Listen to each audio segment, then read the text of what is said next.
Hello, guys, and welcome back to the Round Letter podcast. It's that time again where we preview weekend games, and today we have Liverpool versus Arsenal in focus. And I'm not alone here. I've got some of my guys with me. I've got Prince, Jumong, and Tolu. Guys, how far now? But we're good, man. We're good. All right.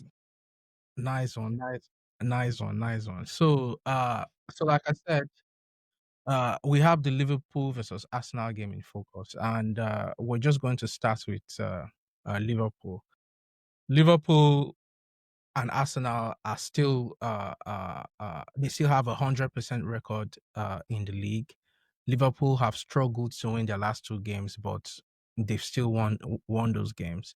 They'll be going into this game looking to get 3 points from Arsenal, even though this fixture has not produced a win for the last two games. Last season it was 2-2 draws home and away for both sides. So I'm going to go through some of the team news here first, and then I'll bring my guys in to discuss some of these points. So for Liverpool, Jeremy Frimpong is ruled out. Alexis McAllister is doubtful for this game. Conor Bradley is back. He played last game, but he's filling in for Frimpong for this game as well. Soboslai and Endo. I think there was news Endo might not be available. I'm not sure about that. Prince is going to fill me in on that. But that remains to be seen. For Arsenal, Saka is out definitely with a hamstring. He's out for 3 weeks. Odegaard is out as well.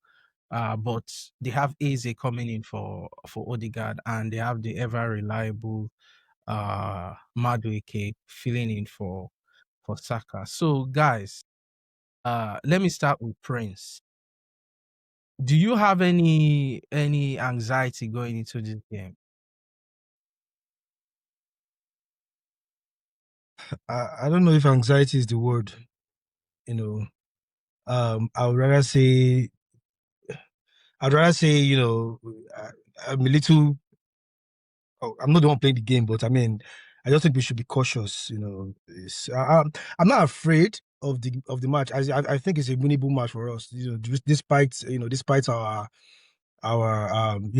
defensive frailties, right? But I think it's something. I think we can nick one in, get the 3 points. So yeah, no worries whatsoever. Yeah, because your defense is where I really fear in this game, because the last two games you guys have not been able to hold a lead. I think you've let two goals slip in two consecutive games, and if not for last minute drama, I don't think we'll be here saying anything positive about Liverpool so far. So Including Community I Shield. exactly, including community shield. So that's 3 games on the trot. So, well, like I said, I share your skepticism about that defense. So, Tolu, what about you? Arsenal, to me, I don't think Arsenal has been impressive as well. Although you won 5-0 against Leeds, but it's Leeds. Against United, against a very, very poor United side, you guys didn't really play that well. So going into this game, I think this is the real test for both sides. I would say this is the real test. So how are you feeling going into this game? I mean, I've got to be confident.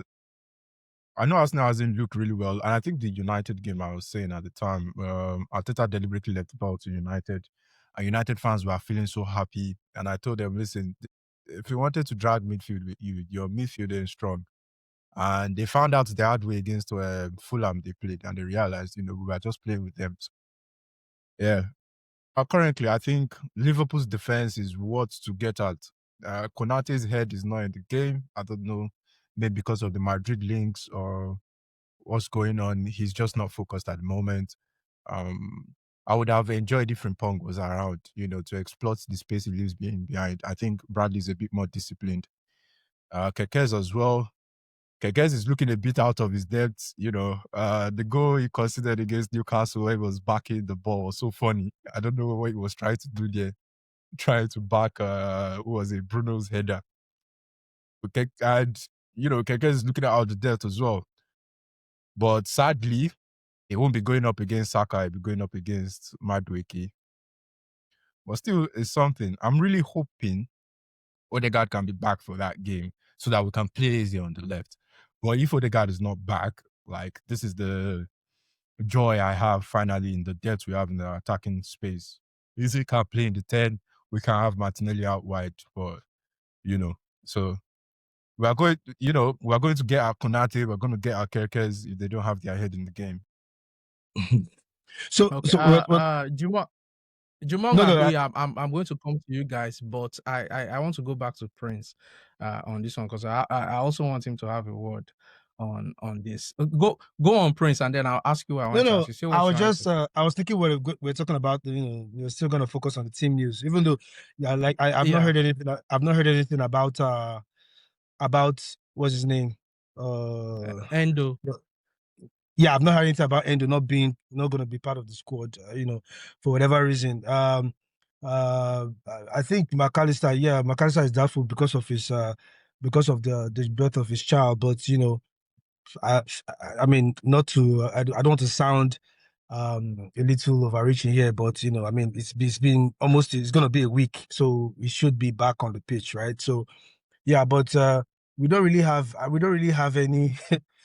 Yeah, we don't really He have has to any. play. Yeah. He has to play. Yeah, he has to play. He has to play. We don't have any concerns so far, apart from Frimpong, right?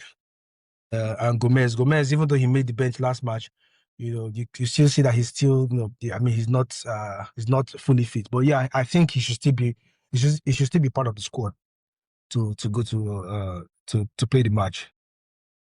Okay, so you just said you don't have any concerns, but I want to bring something I think should be a concern to you, and that's your record signing, Florian Wirtz. Do you think do you think he should start this game ahead of Soboslai? Well, good question. I mean, if I'm doing my lineups, eventually you see that he won't start the team for me. Wow.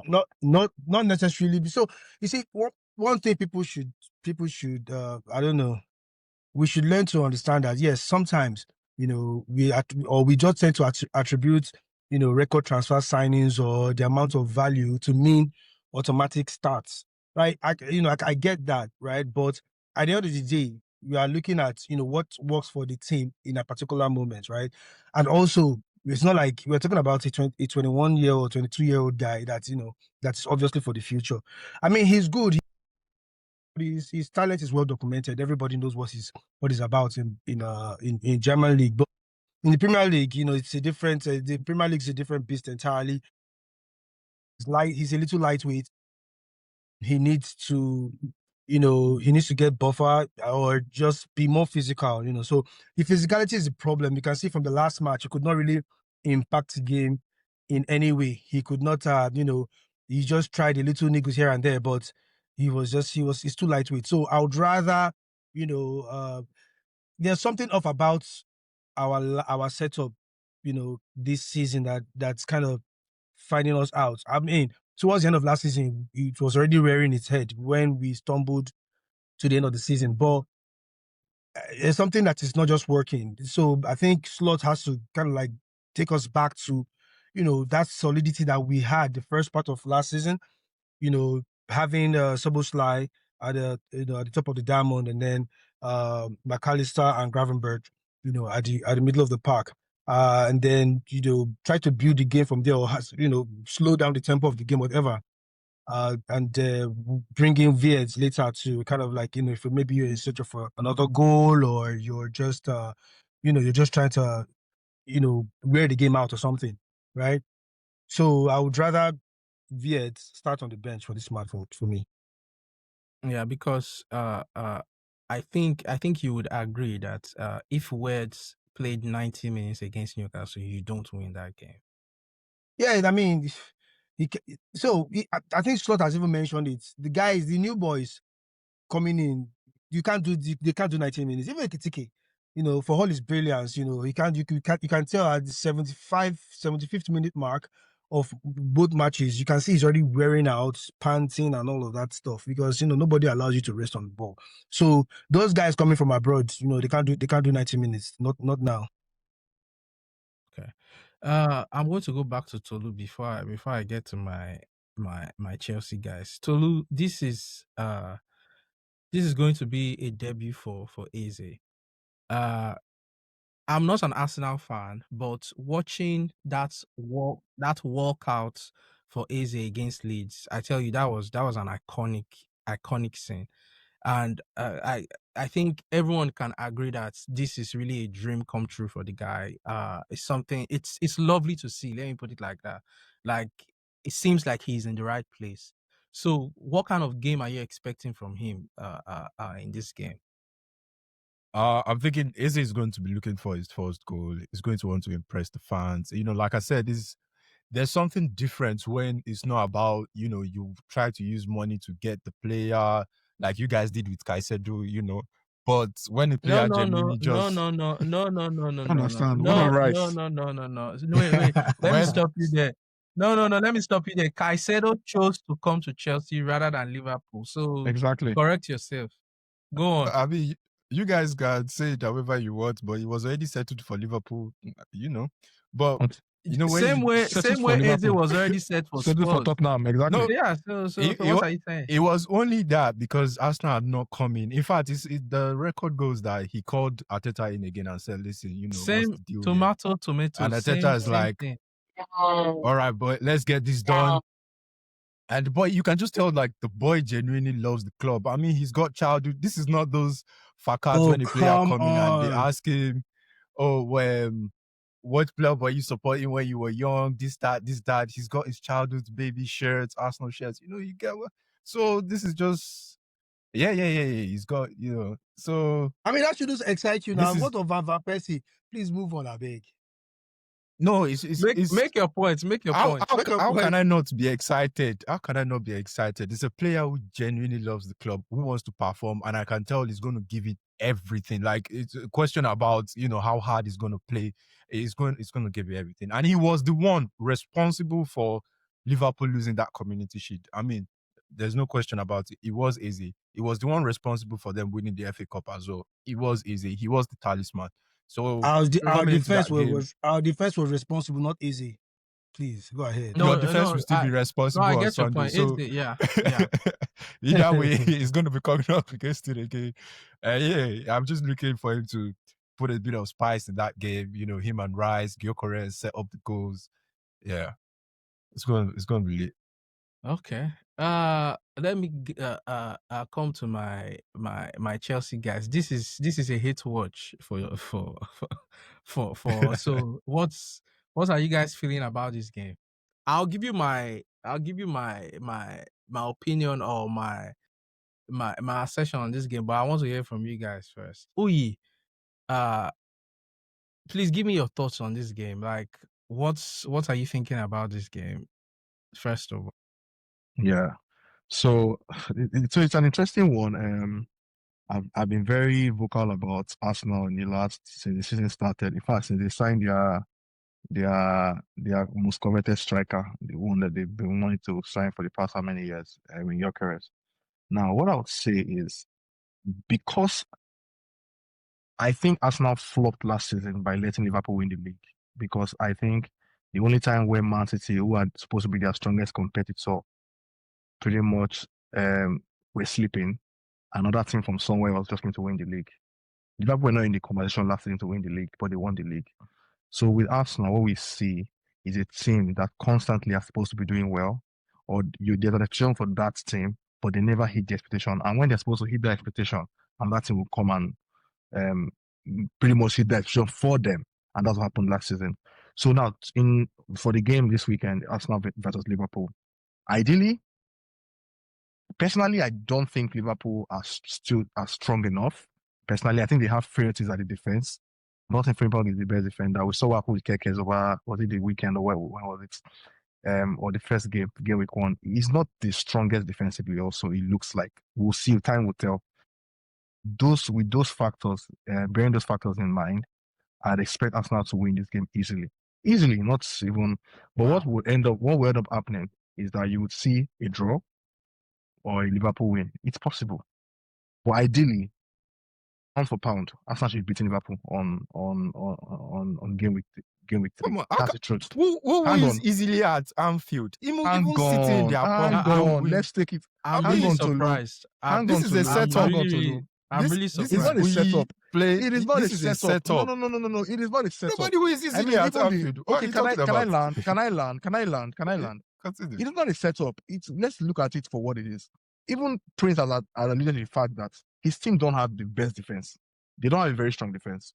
Let's face it. Van Dijk, yes. The other guy beside him, Konate or whoever it is, yes. But there are holes in that team.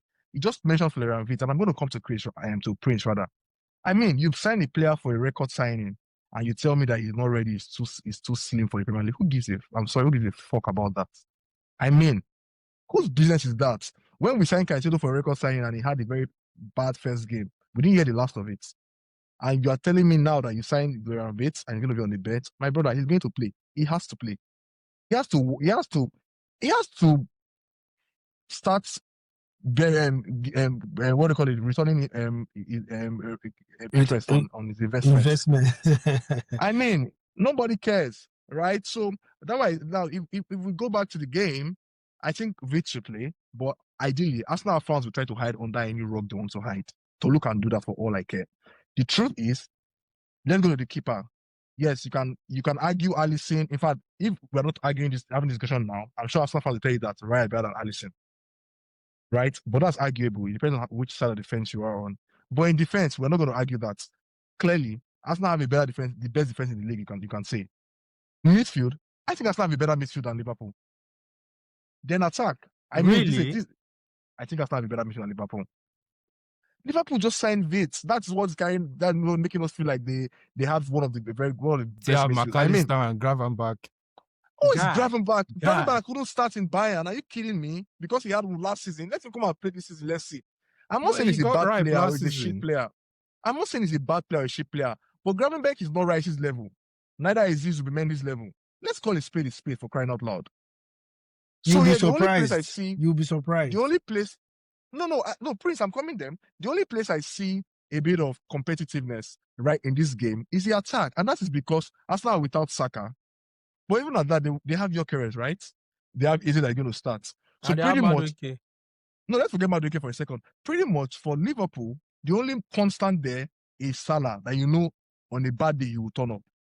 Worst case scenario. Ekitike is doing very well. I think that guy is the baller, by the way. But come on, let's call it what it is. Liverpool, they are still being a team. They have certain players that we don't know how well they'll gel. I mean, Liverpool just said they should bench Wirtz for this game. It tells you a lot. And Arsenal are going to start easy. So Arsenal should be winning that game. I don't want to hear excuses. I don't want them to win, but they should be winning that game. That's all I have to say.